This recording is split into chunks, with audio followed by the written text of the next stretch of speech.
स्वयं को संभालिए अंगराज, रथ मेरे पास से बाहर हो रहा है।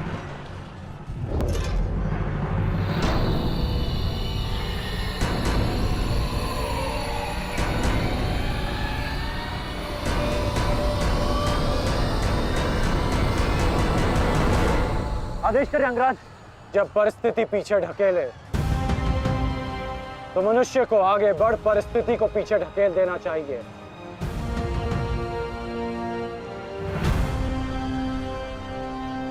आगे बढ़ो सत्यसेन।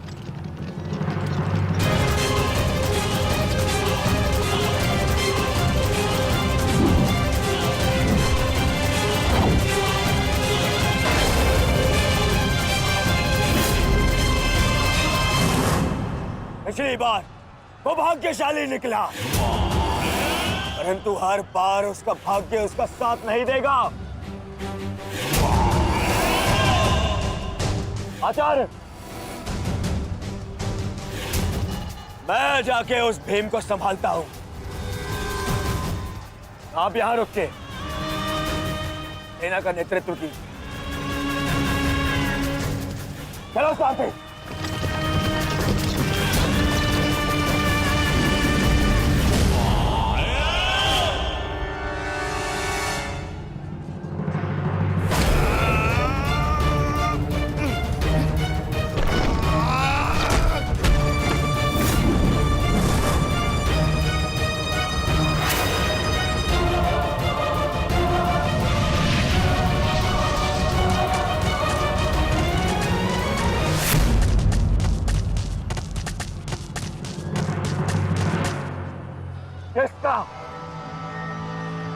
किसका इतना दुस्साहस? मेरा युवराज दुर्योधन का रथ रोके। बोलो किसका? ये साहस मैंने किया है काकाश्री।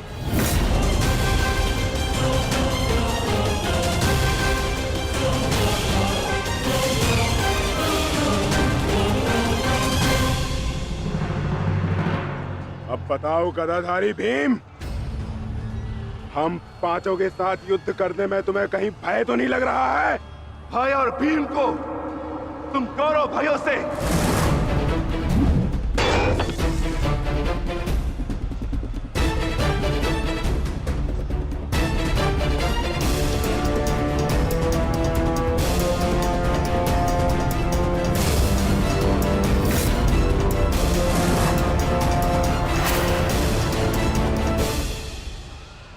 अब आपके पास दो ही मार्ग है, द्वंद्व कीजिए या समर्पण। जाओ बालक, जाओ जाओ, जाके कहीं और खेलो। मैं दुर्योधन हूं, दुर्योधन। मेरे साथ द्वंद्व करना भारी पड़ेगा तुम्हें। इस भ्रम में मत रहिएगा काकाश्री कि मैं आपसे द्वंद्व करने में सक्षम नहीं। बालक अवश्य, परंतु एक योद्धा भी हूं।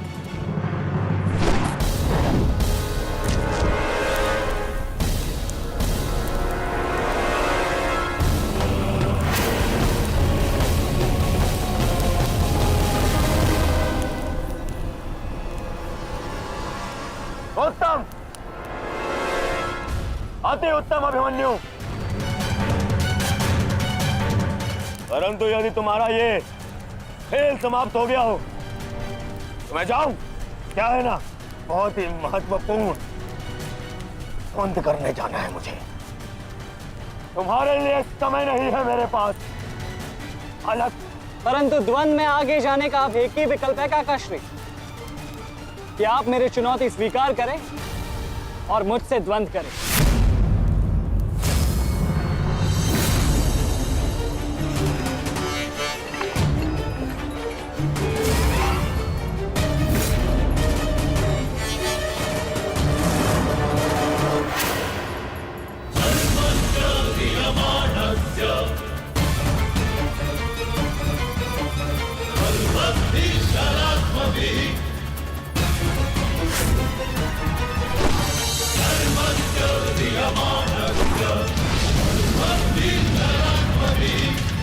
Santai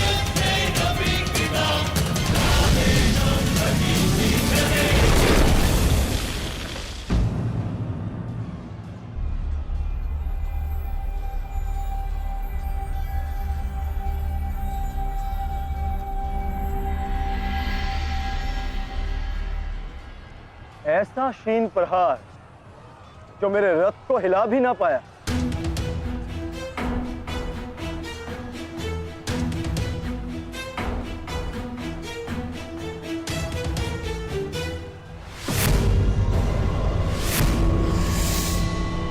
अच्छा, तो सब घेर कर प्रहार करोगे? करो, करो अपनी मंशा पूरी।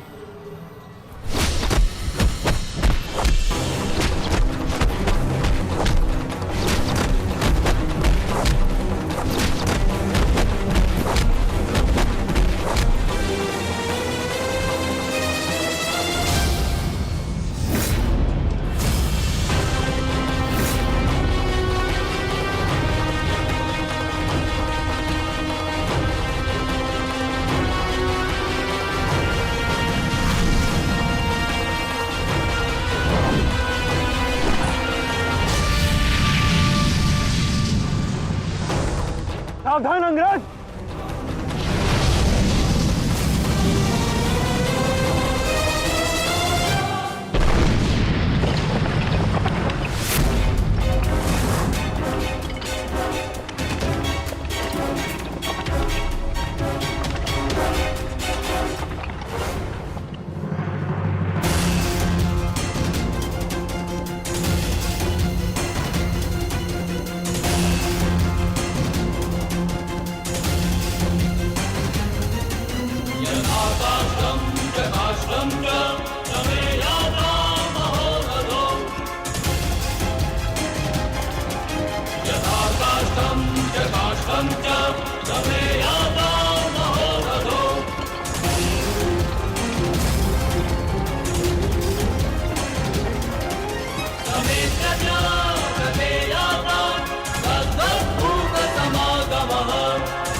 तू नहीं मानेगा बालक, नहीं मानेगा तू। तो ठीक है, मेरे हाथों मृत्यु को प्राप्त होने के लिए तत्पर हो जा।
अंगराज, कुशल तो हैं आप?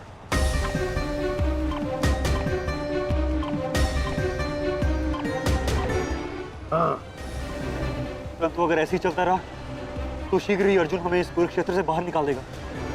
क्या करें अंगराज?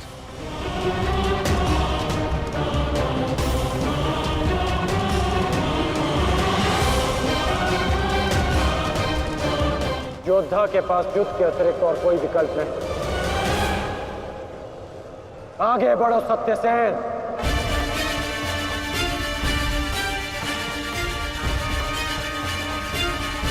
प्रतीत होता है माधव कि कर्ण को युद्ध भूमि से दूर रखने के लिए ये अस्त्र पर्याप्त होगा। किसी निर्णय पर शीघ्र पहुंच जाना उचित नहीं होता पार्थ।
अद्भुत, अति उत्तम,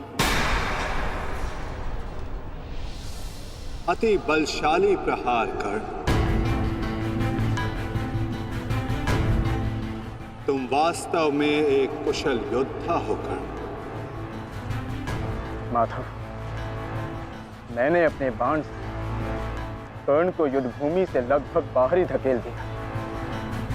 तब तो आपने मेरी प्रशंसा नहीं की। कर्ण के प्रहार से हमारा रथ तनिक क्या कांपा। आप तो उसकी प्रशंसा ही किए जा रहे हैं। क्यों? शत्रु हो या मित्र, प्रतिभा और कौशल की सदैव प्रशंसा करनी चाहिए पार्थ। यदि ऐसा है तो मेरे प्रहार कर्ण से अधिक शक्तिशाली थे, तब भी आपने मेरी प्रशंसा नहीं की। मानता हूं पार्थ कि तुम्हारे प्रहारों से कर्ण का रथ बहुत अधिक पीछे चला गया और कर्ण के प्रहार से हमारा रथ बस कुछ ही अंगुल पीछे गए। परंतु तुम ये मत भूलो पार्थ कि कर्ण के रथ पर बैठा सारथी एक सामान्य मनुष्य है।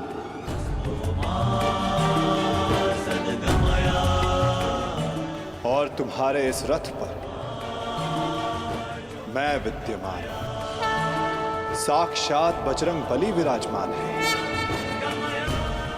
संपूर्ण ब्रह्मांड का भार है इस रथ पर और अपने प्रहार से इस रथ को पीछे धकेल देना बड़े कौशल की बात है पार्थ। अब तुम ही बताओ पार्थ, मैं कैसे इतने कुशल योद्धा की प्रशंसा ना करूं? वास्तव में कर्ण एक कुशल और वीर योद्धा है।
तुम्हारी रक्षा अब कोई नहीं कर सकता, क्योंकि तुम्हारे सामने वीर नहीं, तुम्हारा काल खड़ा है।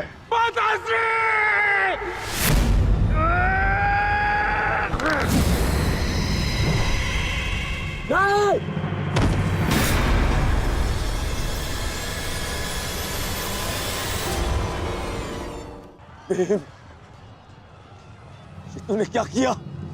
कहाँ चले काकाश्री? द्वंद अभी शेष है।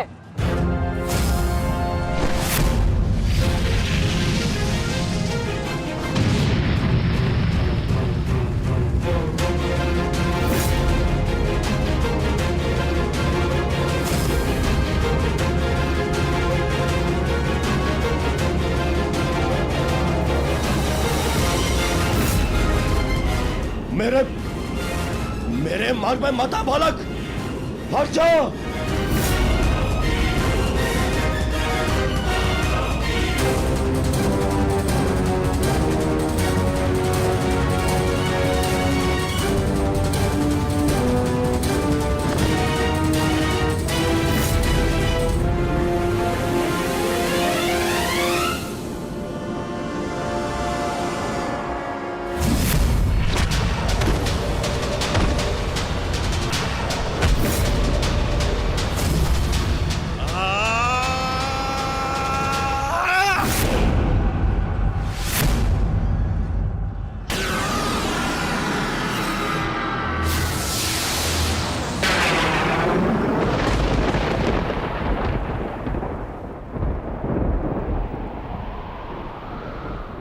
आर्य,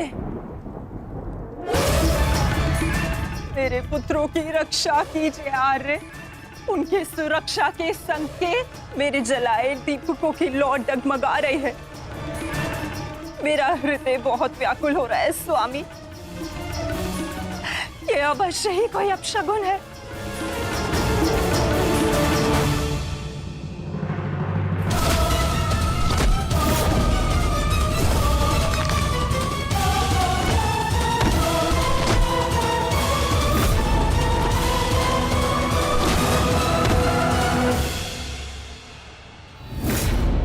महाबली भीम ने आपके एक और पुत्र का वध कर दिया है महाराज। कह दीजिए संजय से, ये सत्य नहीं है। ऐसा नहीं हो सकता। यही सत्य है महाराज। महाबली भीम ने आपके पुत्रों का नाश करना आरंभ कर दिया है।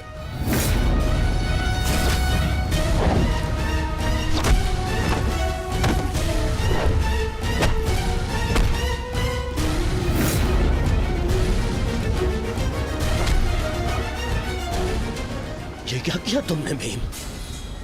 ये क्या किया? समर्थ है तो आकर मुझसे लड़। मेरे भाइयों का रथ क्यों भा रहा है?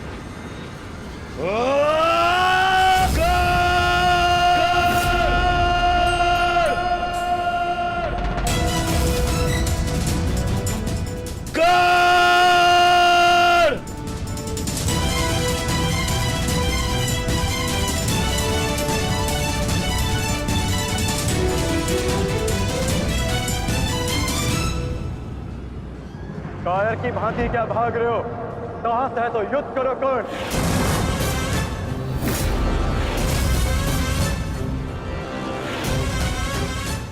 रणछोड़ की उपाधि मेरे लिए अपमान नहीं सम्मान है। ये मैंने माधव से ही सीखा है कि कभी कभी युद्ध टाल देना श्रेष्ठ होता है।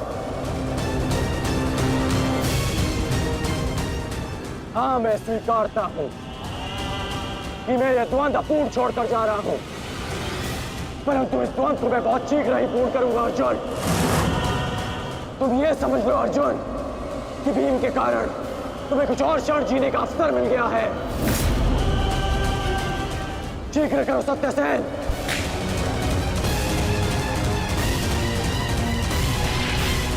सावधान कर्ण।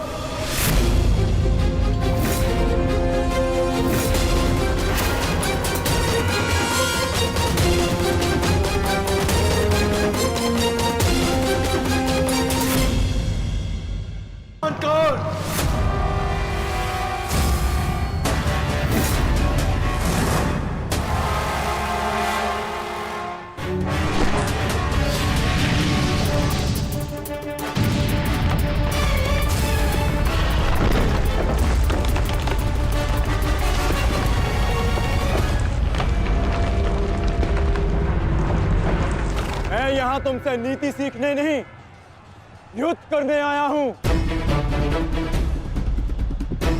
और आज मैं तुम्हें यह द्वंद्व छोड़कर नहीं जाने दूंगा।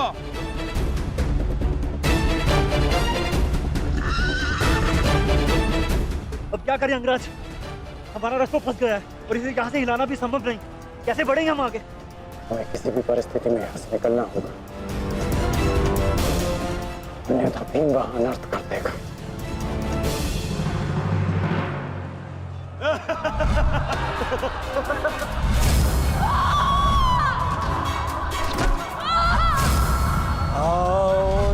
दासी द्रौपदी आकर मेरी टंगा में बैठो।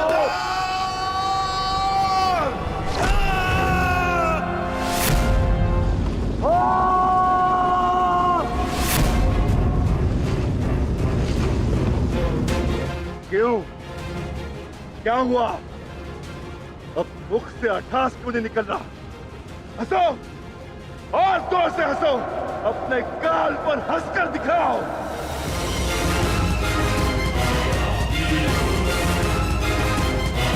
सैनिकों,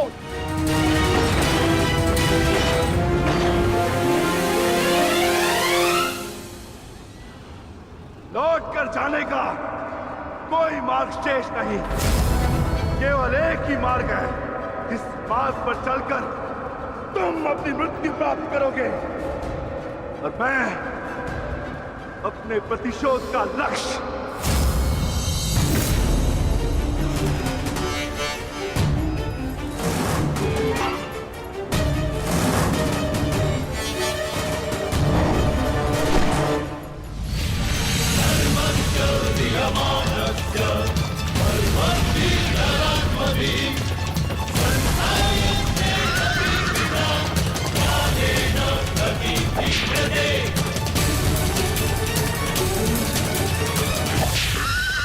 आपसे बहुत ही कुशल सारथी हैं अंगराज।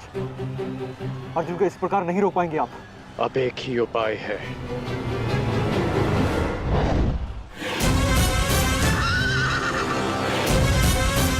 किरणास्त्र।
कर्ण वहां है माधव। अश्वत्थामा!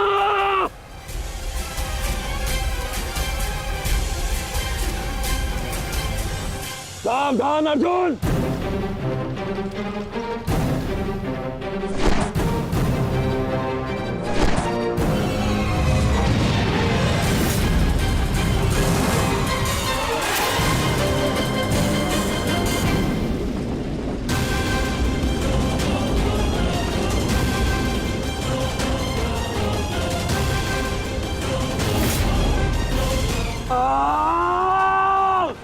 संजय, तुम मौन क्यों? मेरा पुत्र दुर्योधन कहाँ है? युवराज दुर्योधन अभिमन्यु के द्वारा बनाए गए भंवर में अभी भी फंसे हुए हैं महाराज। और भीम?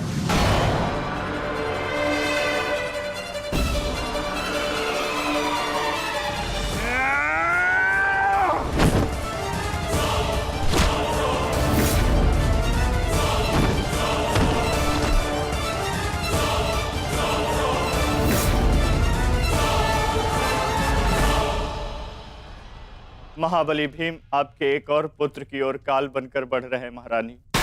संजय, इतनी निष्ठुरता से तुम ये समाचार कैसे दे सकते हो संजय? कैसे? क्षमा चाहता हूं महारानी, किंतु मैं अपने कर्तव्य को पूर्ण कर रहा हूं, और मेरा कर्तव्य यह है कि मैं आपको सत्य बताऊं, और सत्य यह है कि आपके पुत्रों का नाश आरंभ हो चुका है।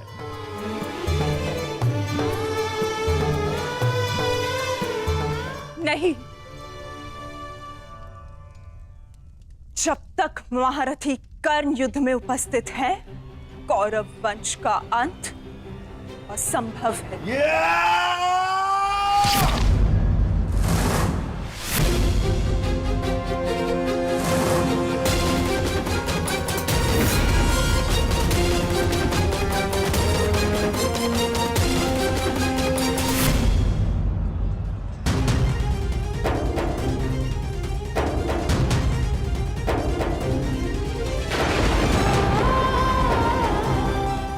रक्त बह रहा है।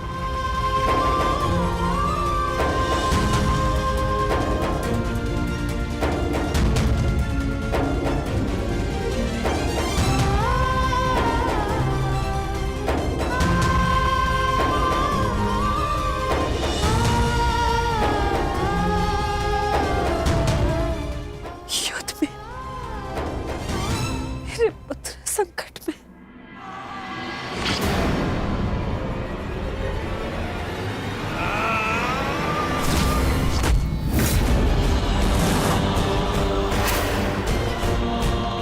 मैं तुम्हें चेतावनी दे रहा हूं कर्ण कि तुम मेरे और कौरव के मध्य मत आओ, क्योंकि तुम मेरा आखेट नहीं, तुम अर्जुन का लक्ष्य हो।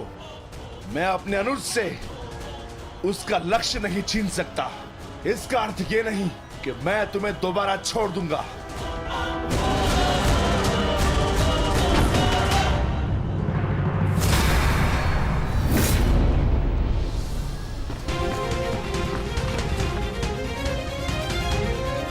मैं विकोदर भीम भक्त एक क्षण के लिए ऐसा लगा कि ये मेरा रक्त है,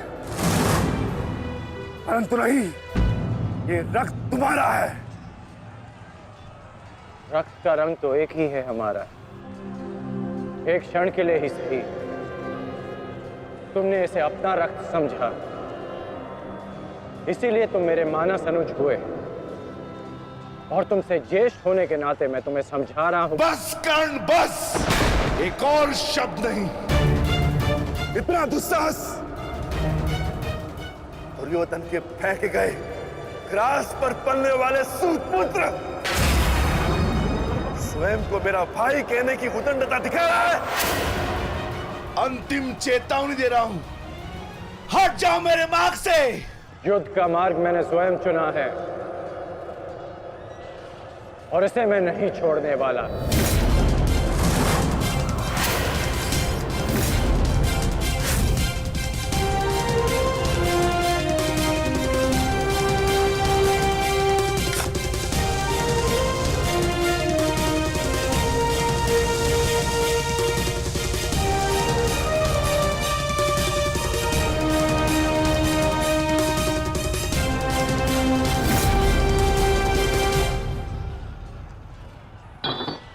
इस रेखा को देख रहे हो भीम?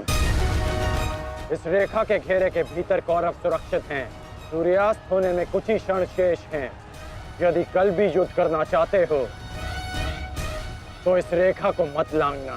प्रतीत होता है कि तुम्हारी जीवन रेखा आज ही समाप्त होने वाली है कर्ण। कल का सूर्योदय क्या, आज का सूर्यास्त भी तुम्हारे भाग्य में नहीं। सूत पुत्र कर्ण, मैं तुम्हें एक अवसर देता हूं, प्रहार करो मुझ पर। आओ युद्ध करो मुझसे, आगे बढ़ो कर्ण।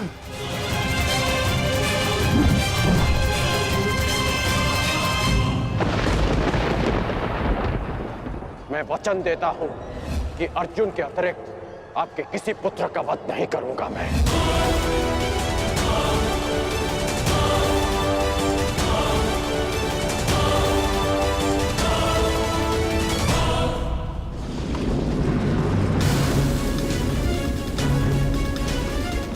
इस भंवर को ऐसे नहीं तोड़ा जा सकता। इसे तोड़ने के लिए मुझे इस भंवर के दिशा के विपरीत दिशा में घूमना होगा ताकि इस भंवर का प्रभाव कम कर सकूं।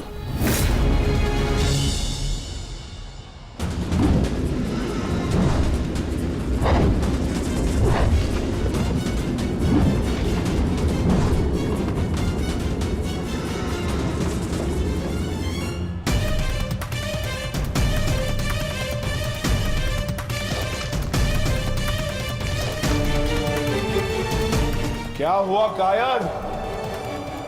अब तक तो बड़ी डिंगे मारे थे। अरे लज्जा आनी चाहिए तुम्हारी माता को। जिसने तुम जैसे निर्बल को जन्म दिया। यदि एक और शब्द अपनी जीवा से निकाला तो तुम्हारी जीवा काटकर फेंक दूंगा।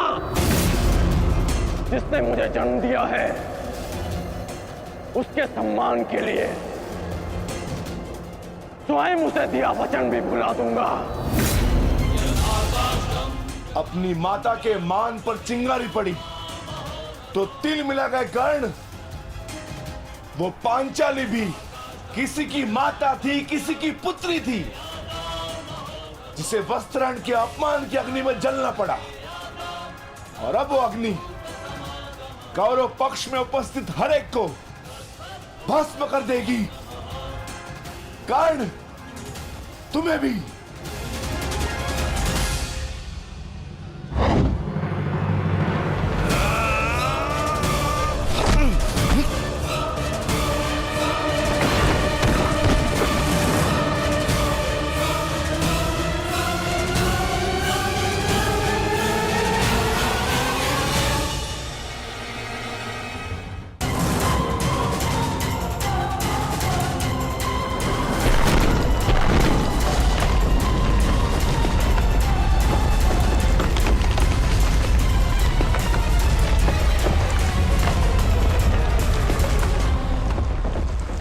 एक महत्वपूर्ण सूचना है कौंते। वृकोदर भीम और अंगराज कर्ण के मध्य महाविकट द्वंद्व हो रहा है और परिणाम के संकेत शुभ नहीं है।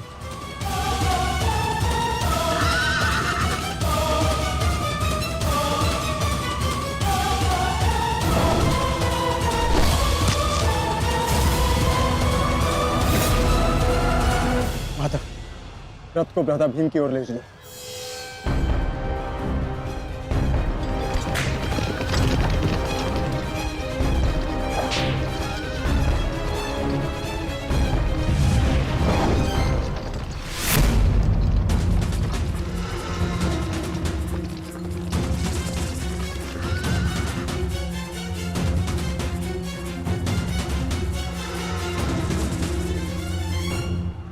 अर्जुन,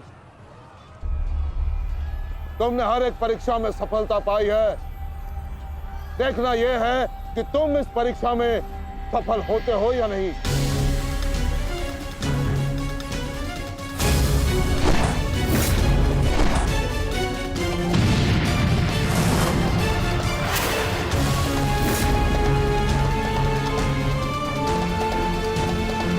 धृष्टद्युम्न, रथ अर्जुन की ओर से आचार्य द्रोण का ध्यान हटाओ। सारथी, आगे बढ़ो।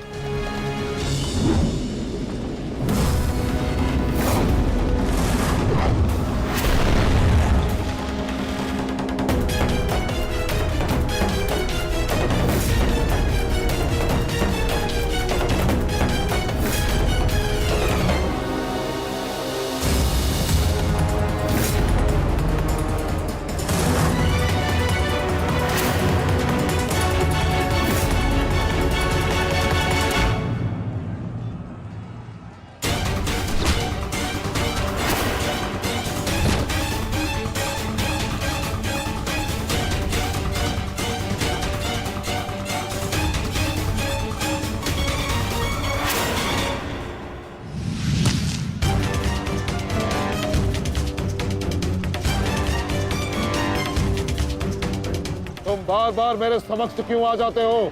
क्योंकि आपके प्रारब्ध में मुझसे द्वंद्व लिखा है आचार्य, अर्जुन से नहीं। हट जाओ मेरे मार्ग से। सावधान।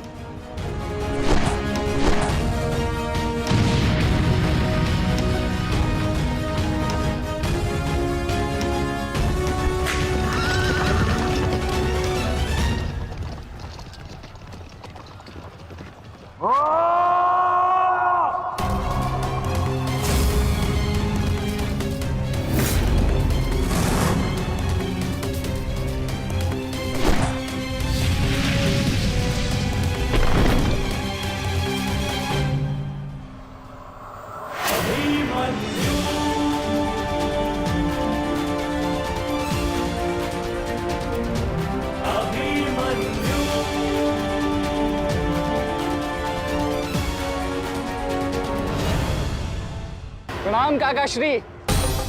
विचित्र बात है ना, कि प्रत्येक बार आप मुझसे युद्ध बीच में छोड़कर ही चले जाते हैं? मूर्ख! आज मैं तुम्हें और इस द्वंद को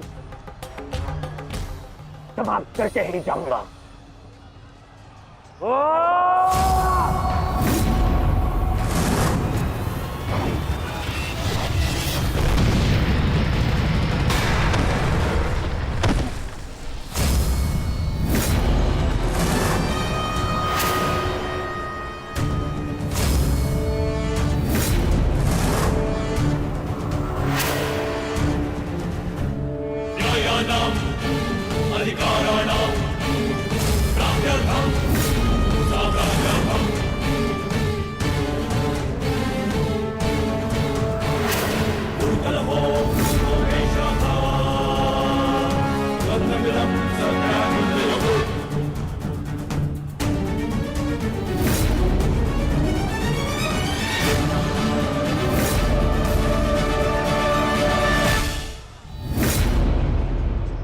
अपना सर्वश्रेष्ठ प्रदर्शन करना पुत्रों। अपने पिताओं की प्रतिज्ञा को स्मरण रखना और अपनी माता के अपमान को मत भूलना। पुत्र, ये धागा तुम्हारी हर विपदा से रक्षा करेगा।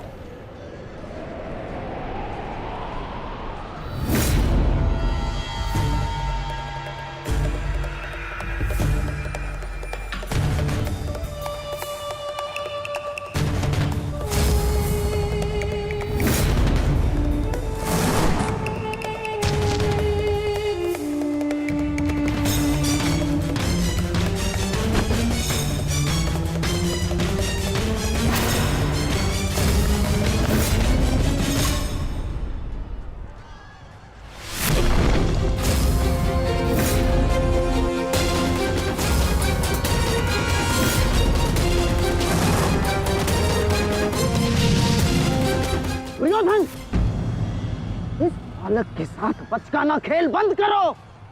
वहां देखो, कर्ण और भीम के मध्य घातक संग्राम छिड़ा है।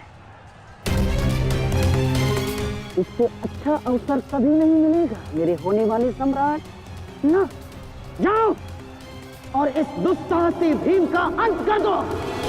जाओ।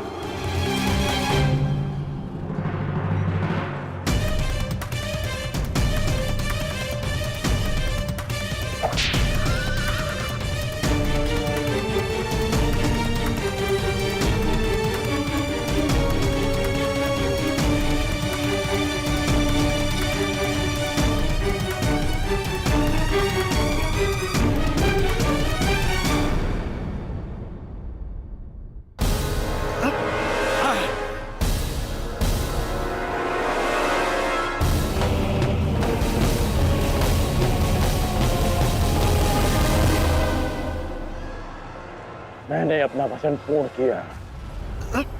तुम ये रेखा पार नहीं कर पाए, आज तुम किसी और कौरव का वध नहीं कर पाओगे। बोलो ना सही, मैं तुम्हारा वध कर दूंगा। उसका अवसर कभी और ढूंढना भीम, क्योंकि सूर्यास्त हो चुका है।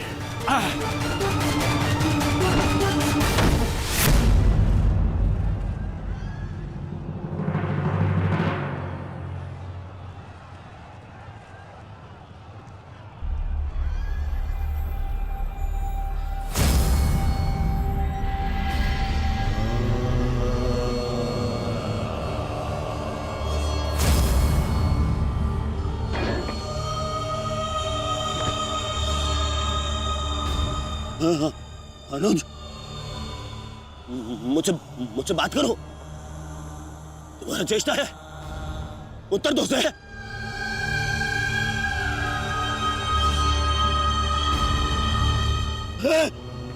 अनुज, अनुज उत्तर दो। ये क्या हो गया? तुम सबने कभी अपने देश की बात का उल्लंघन नहीं किया, तो आज ये उदंडता क्यों? उठो, उत्तर दो। उठो,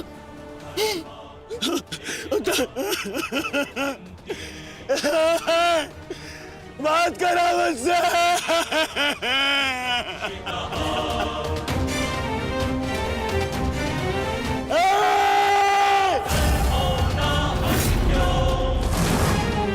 ये क्या किया भीम?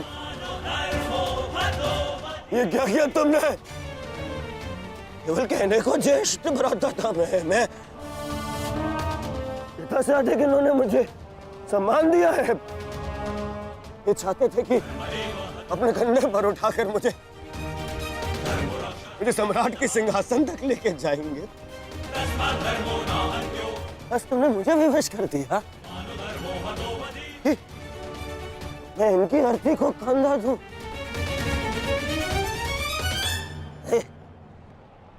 तुमने उचित नहीं किया है भीम, उचित नहीं किया।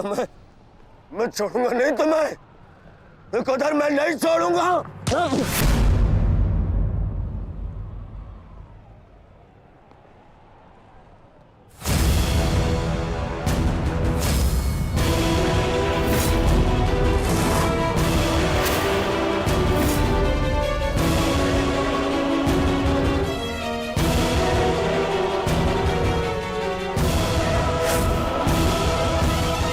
शांत युवराज, युद्ध के नियम के अनुसार आज का युद्ध संपन्न हुआ और इस समय प्रहार करना वर्जित है। और प्रतिकार करना नहीं आता है। प्रतिकार नहीं।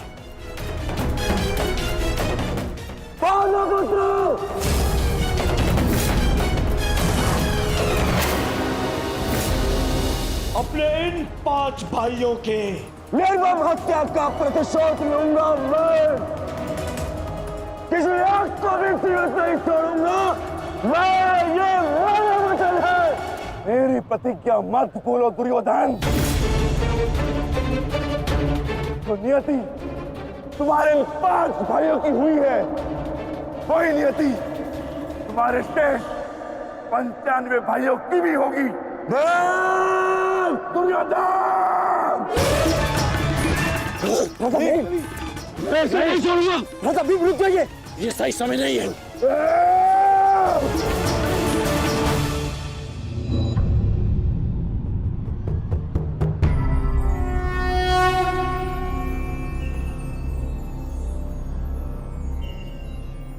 श्रेष्ठ यही होगा कि दोनों पक्ष अपने नियमों को स्मरण रखें। सूर्यास्त्र हो चुका है और उसके साथ ये युद्ध भी समाप्त हो चुका है। आप दोनों अपनी भावनाओं को कल के लिए शेष रखें और वही उचित रहेगा।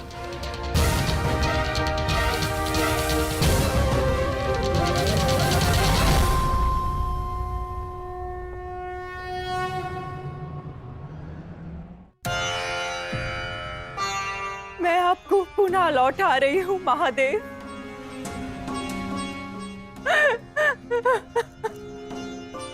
आपने मुझे 100 पुत्रों को आशीर्वाद दिया था और आज मुझे उन्हीं पुत्रों की मृत्यु का दुख भी दे रहे हैं।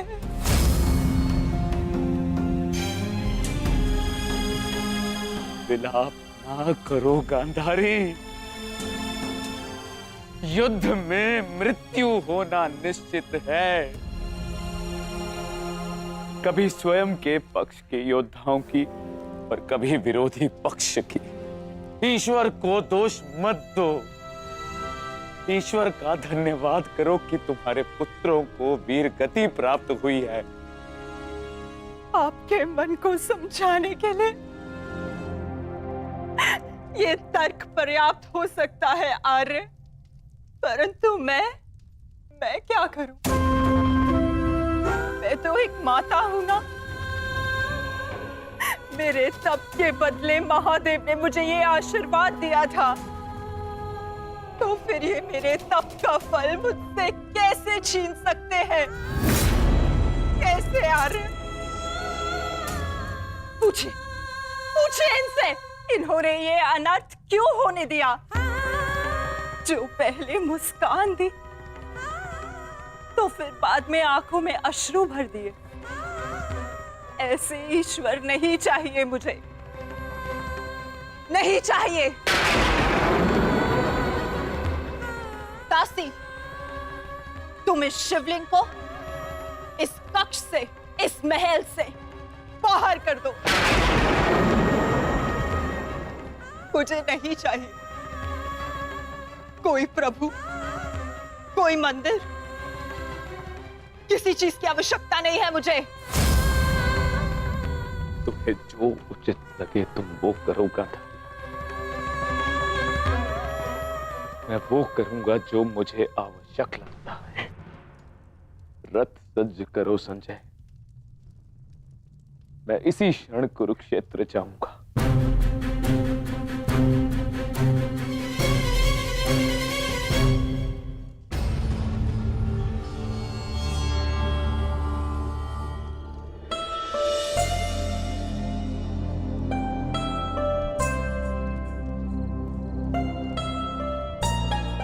पुत्र,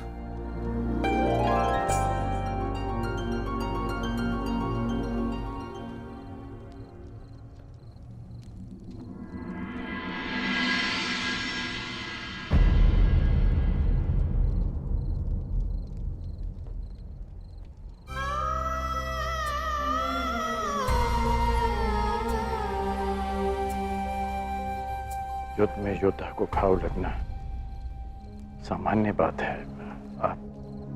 आप चिंतित मत होइए। मैं जो भी कर रही हूँ अपना कर्तव्य समझकर नहीं, बल्कि पश्चाताप समझकर कर रही हूँ। एक पुत्र को खोने का कष्ट, उसकी पीड़ा एक माता ही समझ सकती है। मैं भी एक माता हूं, परंतु दुर्भाग्य से इस अनर्थ को रोकने में सक्षम नहीं हूं। इसलिए लेप लगा रही हूं, अपने मन के घाव को थोड़ी शीतलता देने का प्रयास कर रही हूं। पुत्र, तुम दुर्योधन के पास जाओ। इस समय उसे अपने मित्र की सबसे अधिक आवश्यकता है।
ये मौन रहो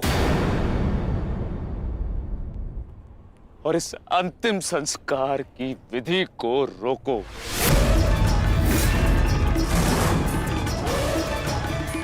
मेरे पुत्रों का अंतिम संस्कार नहीं होगा।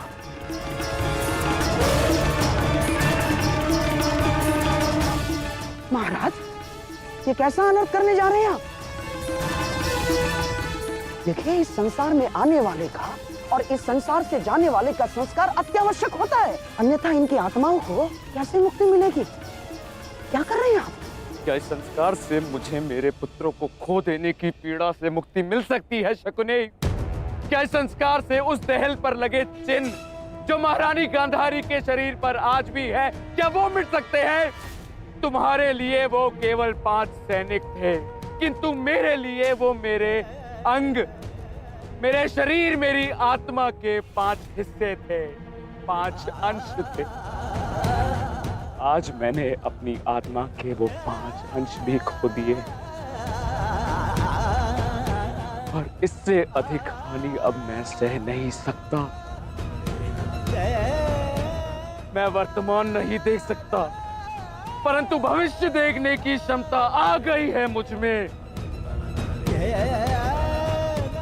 हस्तिनापुर का महाराज होने के नाते ये मेरा निर्णय है कि इस युद्ध को इसी क्षण रोक दिया जाए।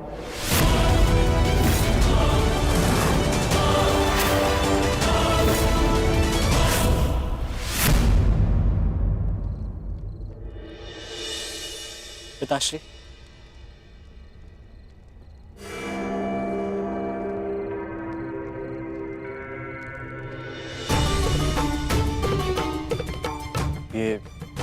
ये किसके लिए? आपके लिए पिताश्री। आज आपको अंगराज कर्ण के 2 बाण लगे थे ना, उनके उपचार के लिए।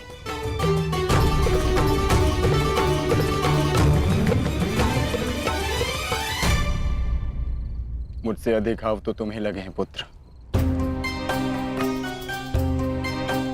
मैंने सुना तुम्हारे और दुर्योधन के मध्य हुए द्वंद्व के विषय में।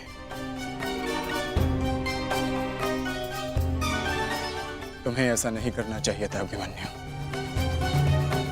दुर्योधन एक दुर्जय योद्धा है, शक्ति में, अनुभव में तुमसे कहीं अधिक। तुम्हें सावधान रहना चाहिए। पिताश्री उचित कह रहे हैं आर्य।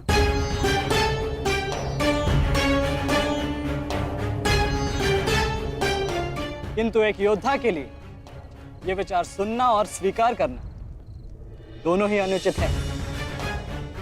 और छिपकर 2 योद्धाओं की बातें सुनना भी अनुचित है उत्तर। इसलिए यहां आओ।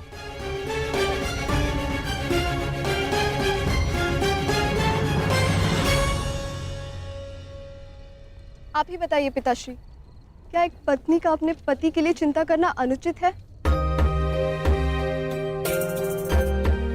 आप कहते हैं तो ये मान जाते हैं, और मैं कहूं तो ये मुझ पे बरस पड़ते हैं।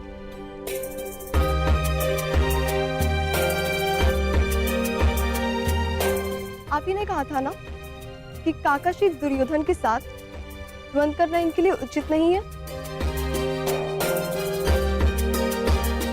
प्रभु का धन्यवाद कि ये सकुशल युद्ध भूमि से वापस आ गए। अगर कोई अनहोनी हो जाती तो? योद्धा यदि वीर गति को प्राप्त करे तो ये उसके लिए गर्व की बात होती है उत्तरा, अनहोनी की नहीं।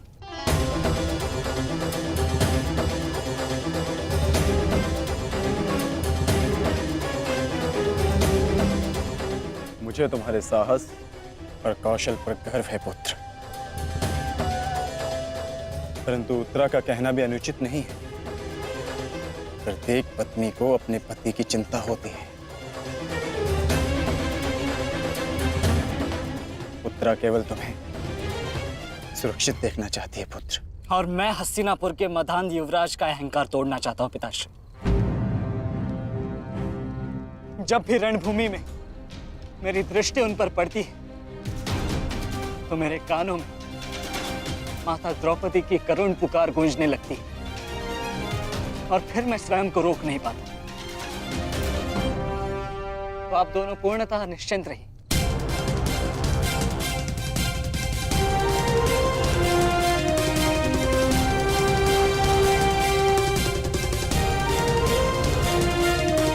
क्योंकि मेरी सुरक्षा के लिए माता यज्ञसेनी का आशीर्वाद है मेरे साथ।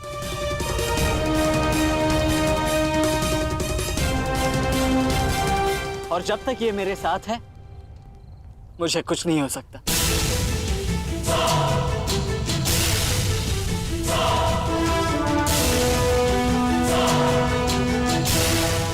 आपके तेज के अंश का प्रहार और माता के आशीष की ढाल जब तक मेरे साथ है, मैं काका श्री दुर्योधन के समस्त कौरव सेना का सामना अकेले करने में सक्षम हूं।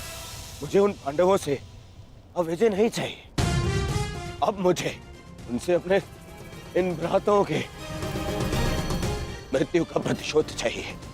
अब यदि आपने इस युद्ध में विराम लगाया तो आपके ये 5 पुत्रों वीर वृषसेन, पितामह और अनेक सैनिक उनके इस युद्ध में दिए प्राणों का,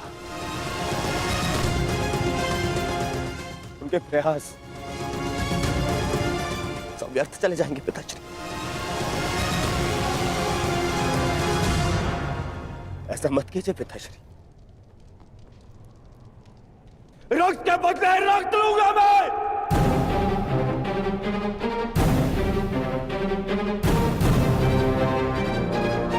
अपने अपने अपने अपने पुत्र को है। वो पांडव अपने पुत्र को के और हम मुझे पाएंगे पिताश्री। मूर्खतापूर्ण बातें मत करो दुर्योधन। पितामह और अपने भाइयों के परिणाम से आने वाले भयानक भविष्य के संकेत को समझो। तुम्हारे होते हुए, गुरु द्रोण के होते हुए, कर्ण के होते हुए मेरे 5 पुत्रों को निर्दयता से मार दिया गया। पुत्रों को खोकर मैंने युद्ध जीत भी लिया, तो भी ये पिता हारा हुआ ही कहलाएगा पुत्र। अब और विनाश मैं नहीं सह सकता। मैं कल ही कुरुक्षेत्र जाकर पांडवों से संधि की याचना करूंगा।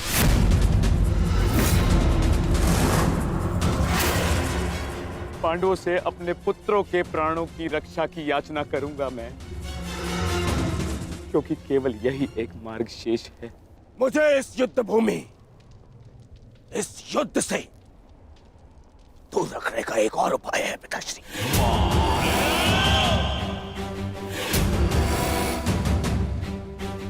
एक और उपाय है।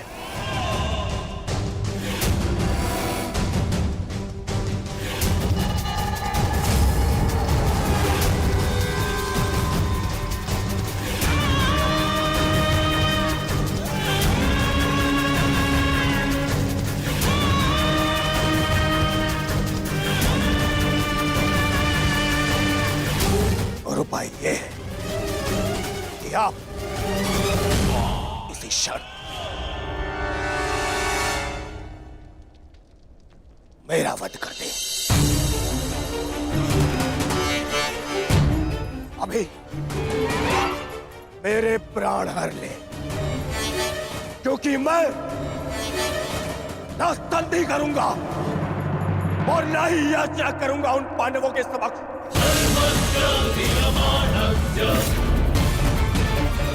उठाइए इस तलवार को और वध कर दीजिए अपने इस एक पुत्र का। अपने इस एक पुत्र का वध करके बचा लीजिए अपने शेष 94 पुत्र। 94 पुत्र।